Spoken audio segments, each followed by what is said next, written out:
నమస్కారం సార్, ఎట్లా వచ్చారు? నమస్తే శ్రీశైలం, బాగున్నావా? బాగున్నా సార్, నమస్కారం. ఎట్లా వచ్చారు సార్? ఏం లేదు, మీ పిల్లలను స్కూల్ కి పంపించట్లేరు, అదే పంపిస్తారని చెప్పేసి వచ్చినాం. లేదు సార్, అలాంటి మా పిల్లలు స్కూల్కి పోతారు సార్. ఏది మరి మన స్కూల్ కి అయితే రావట్లే కదా శ్రీశైలం? రావట్లేదు సార్, నేను ప్రైవేట్ స్కూల్లో వేసిన సార్. ఎందుకు మన బడికి పంపించచ్చుగా, ప్రైవేట్ స్కూల్ కి ఎందుకు పంపిస్తున్నావు? మీ పిల్లలు ఎక్కడ చదువుతారు సార్? మా పిల్లలు హైదరాబాద్ లో ఇంటర్నేషనల్ స్కూల్లో చదువుతున్నారు సార్. మీ పిల్లలనేమో ప్రైవేట్ బళ్ళల్లో వేస్తారు, మా పిల్లల్నేమో మీ మీద మీకు నమ్మకం లేకుండా మీరేమో ప్రైవేట్ బళ్ళల్లో వేసేస్తే మా పిల్లలు గవర్నమెంట్ స్కూల్కి రమ్మనంటే ఎట్లా వస్తారు సార్? మీరు కూడా లక్షలు కట్టి ఆడ వేసి వస్తారు సార్. ఈడ ఉన్న పిల్లలు ఎవరు పోవట్లేదు, మీరు వస్తుర్రు, ఆ బళ్ళో కూర్చుంటారు, పోతుర్రు. వీళ్ళని తీసుకుపోయేటోళ్ళు ఎవరు సార్? మీకు బాధ్యత లేకపోవడం వల్లనే మేము ప్రైవేట్ బళ్ళల్లో వేయాల్సి వచ్చింది సార్.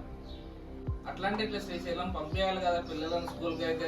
మీ పిల్లలను గవర్నమెంట్ స్కూల్లో జాయిన్ చేసి అప్పుడు రండి సార్. నేను కూడా మా పిల్లలతో పాటు ఈ ఊళ్ళో ఉన్న పిల్లలందరినీ అది గవర్నమెంట్ బళ్ళలో తోలుతా సార్.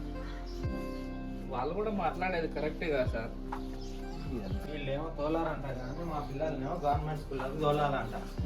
వీళ్ళకైతే ఒక లెక్క, పేదోళ్ళకైతే ఒక లెక్క.